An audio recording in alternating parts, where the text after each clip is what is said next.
चलिए जानते हैं आज की देश और दुनिया की महत्वपूर्ण 50 बड़ी खबरों को सिर्फ 10 मिनट में। पर अभी तक आपने इस चैनल को सब्सक्राइब नहीं किया है तो सब्सक्राइब कर दें।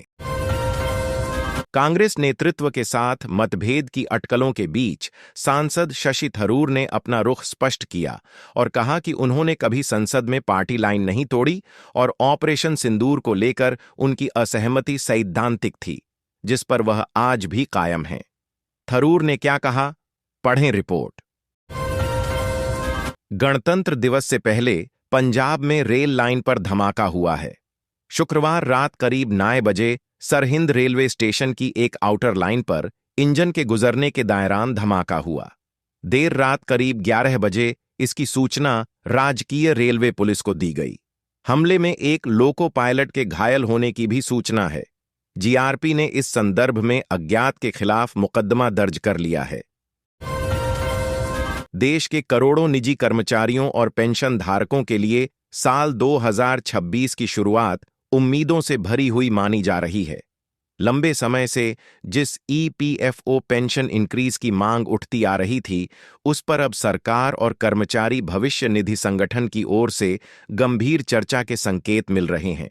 बढ़ती महंगाई, दवाइयों के खर्च और रोजमर्रा की जरूरतों के बीच मौजूदा पेंशन राशि बुजुर्गों के लिए पर्याप्त नहीं रह गई है। ऐसे में ईपीएफओ मासिक पेंशन बढ़ोतरी से जुड़ी खबरें निजी क्षेत्र में काम करने वालों के लिए राहत का संदेश लेकर आई हैं। तमिलनाडु के मुख्यमंत्री एम.के. स्टालिन ने दावा किया है कि राज्यपाल आर.एन. रवि विधानसभा के संयुक्त सत्र में कैबिनेट द्वारा मंजूर भाषण को न पढ़कर गवर्नर पद का अपमान कर रहे हैं। शनिवार को तमिलनाडु विधानसभा में सीएम स्टालिन ने राज्यपाल की आलोचना की। हाल ही में तमिलनाडु विधानसभा के संयुक्त सत्र की शुरुआत में राष्ट्रगान न बजाए जाने पर राज्यपाल सत्र को संबोधित किए बिना ही सदन से चले गए थे, जिसे लेकर खूब विवाद हुआ। अजीम प्रेमजी स्कॉलरशिप डिग्री या डिप्लोमा प्रोग्राम की पूरी अवधि के लिए सालाना 30,000 रुपये देगी, बशर्ते छात्रा अपनी पढ़ाई में अच्छा प्रदर्शन करती रहे। उदाहरण के लिए 4 साल के bachelor of science BSc nursing programme में एडमिशन लेने वाली छात्रा को अपनी पढ़ाई के दौरान 1,20,000 रुपये मिलेंगे। स्कॉलरशिप की रकम हर साल 2 किस्तों में सीधे पाने वालों के बैंक अकाउंट में ट्रांसफर की जाएगी। कांग्रेस के वरिष्ठ नेता और तिरुवनंतपुरम से सांसद शशि थरूर के पार्टी से नाराज होने की खबरें आम हैं, खासकर जब कुछ ही महीनों में केरल में विधानसभा चुनाव होने हैं और चुनाव को लेकर एआईसीसी की बैठकों से थरूर गायब हैं। ऐसे में शशि थरूर की नाराजगी कई सवाल खड़े कर रही है, लेकिन अब केरल कांग्रेस के वरिष्ठ नेता रमेश चेन्निथाला ने थरूर की नाराजगी की खबरों को खारिज कर दिया। इसी पृष्ठभूमि में old window handicap pension scheme 2026 को लेकर बड़ी राहत की खबर सामने आ रही है। मीडिया रिपोर्ट्स के अनुसार सरकार पेंशन राशि बढ़ाकर 5,000 रुपये प्रतिमाह तक करने पर विचार कर रही है। अगर यह फैसला लागू होता है तो लाखों लाभार्थियों के जीवन में सकारात्मक बदलाव आएगा और उन्हें आर्थिक सुरक्षा का बेहतर सहारा मिलेगा। हाल के दिनों में अमेरिका और ईरान के बीच तनाव कुछ हद तक कम होता दिखा था, जब ट्रंप ने सैन्य कार्रवाई की धमकियों से पीछे हटने के संकेत दिए थे। दरअसल ईरान ने हिरासत में लिए गए प्रदर्शनकारियों को फांसी नहीं देने का भरोसा दिया था। हालांकि एक दिन पहले ही ईरान ने इससे इनकार करते हुए कहा है कि उसकी प्रदर्शनकारियों को माफी देने की कोई योजना नहीं है। माननीय प्रधानमंत्री श्री नरेंद्र मोदी ने 18वें रोजगार मेले के मौके पर वीडियो कॉन्फ्रेंसिंग के जरिए देश भर के सरकारी विभागों और संगठनों में नवनियुक्त युवाओं को 61,000 से अधिक नियुक्ति पत्र प्रदान किए। उन्होंने युवाओं को अपने कौशल को और मजबूत करने और उपलब्ध रोजगार के अवसरों का लाभ उठाने के लिए प्रेरित किया। एक शानदार मौका है उन महिलाओं के लिए जो खुद के पैरों पर खड़ा होना चाहती हैं। भारतीय जीवन बीमा निगम LIC ने ये योजना शुरू की है ताकि महिलाएं बीमा सखी एजेंट बनकर अच्छा खासा पैसा कमा सकें।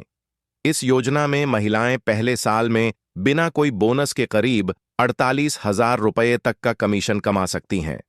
सबसे अच्छी बात यह है कि हर महीने 5,000 से 7,000 रुपये तक का वजीफा भी मिलेगा, जिससे घर बैठे कमाई का मौका मिल जाता है।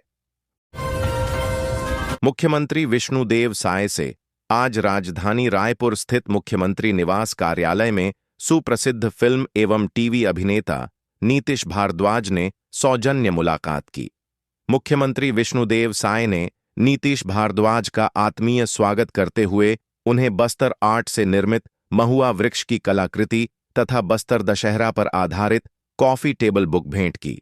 मुख्यमंत्री साय ने छत्तीसगढ़ की विशिष्ट जनजातीय कला, लोक परंपराओं और सांस्कृतिक विरासत पर प्रकाश डालते हुए इनके संरक्षण और संवर्धन के प्रयासों की जानकारी भी साझा की।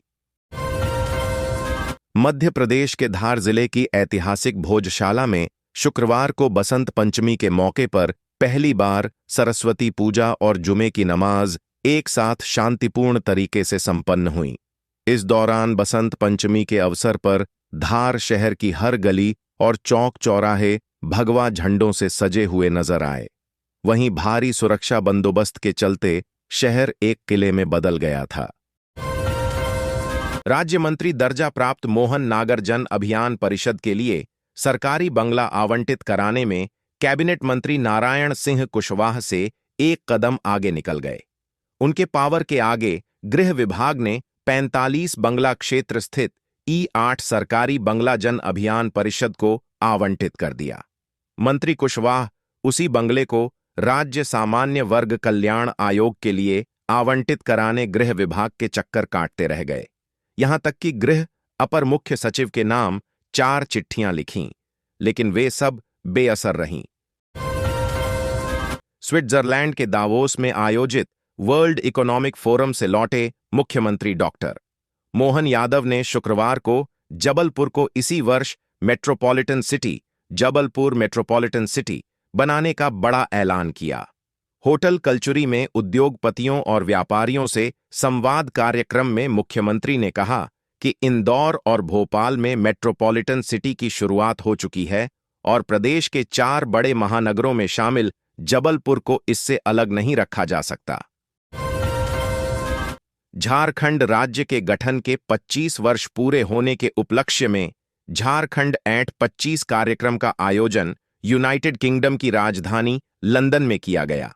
इस अवसर पर मुख्यमंत्री हेमंत सोरेन ने कहा कि झारखंड की पहचान उसके संघर्ष, लचीलेपन, सांस्कृतिक विरासत और आत्मगौरव से बनी है। यह आयोजन अतीत के सम्मान और भविष्य के आह्वान का प्रतीक है।